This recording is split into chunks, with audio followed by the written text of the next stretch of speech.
You talked about the capitalism and that the politics would just be the police and the law courts and the military. But what is going to be done for like the sick people that are in need of health care and they can't pursue their own happiness if the government is restricted to just that? What's going to happen to them? I mean, isn't this just some cruel... Well, why do you restrict your question to just the sick people? What about the hungry people? Oh, them too. What about the homeless people? And the people without clothes, and the people without jobs? What about the people that are unhappy because they have to choose what job to take? And the only way to pursue their own happiness is for the government to assign them a job. So, I mean, the logical end result of your question is going to be total, omnipotent, totalitarian planning. Now, what we say is society must be geared, since the standard is man's life, must be geared to the requirements of human survival. And the requirements, which I tried to indicate, are thought, independent thought, and then creative, productive work. If men were not capable of this, the whole species would survive. If the vast majority were not capable of this, they were all basket cases, the struggling minority couldn't keep them alive.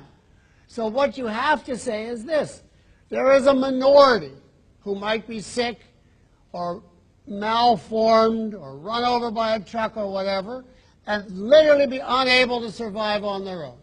Then we say that minority does not go to the government. The government is the agency with a gun. The government is the only agency with the power of physical force. If you are in a problem, you have no justification of going to the government and saying, hold that gun against his head and relieve him of some of his sustenance for which he worked, because I'm in need. We do not hold need as a standard. The right to the pursuit of happiness was the exact wording. And that didn't mean the right to happiness. It meant the right to take whatever actions you could take on your own. What do you have to depend on then if you're helpless? And let's even say you're helpless through no fault of your own. Charity. Voluntary, private charity. Remember, this will be for a small minority of people, because there'll be no incentive built into the system for everybody to go on welfare. There is no welfare. But it used to be the case that if you had a disaster, for instance, if a farm was burned down in the 19th century, through an accident, the farmer was richer afterwards than he was before, because there was tremendous goodwill in society and all the neighbors would pitch in. There wasn't a problem with looking after hardship cases because they were a small minority. But once you make it a matter of right, then you can see yourself before your eyes. The needy multiply and grow because they get the rewards. And more people drop out of the productive realm because they are being penalized for success. So you have a completely inverted society.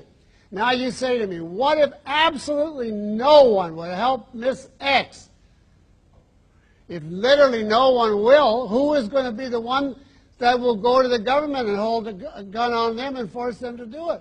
It's an unreal situation. The only way a wealthy country, which is what a capitalist country becomes very soon, the only way they would let Ms. X die would be if there was a massive hatred of all for all, so that they were indifferent to human suffering. But that doesn't happen in a free country. It only happens in a communist or other slave state. So you don't have to worry about charity. It's always forthcoming. But the point is, the system should not be judged, according to objectivism, by how it helps the poor. It should be judged by how it enables a human being to achieve human stature and achieve a human life, as defined by the whole course of ethics. And therefore, helping the poor is a completely peripheral side issue. We do not give a man moral credit for giving to charity. He can't go around, according to objectivism, and say, I just gave to charity, so I'm a great guy and my life is justified. He has to justify his life by something hard, which is thought, work, and creativity. Any bum can give money away, so it's okay to do it, but that's not what your virtue depends on, and that's not what the virtue of the system depends on.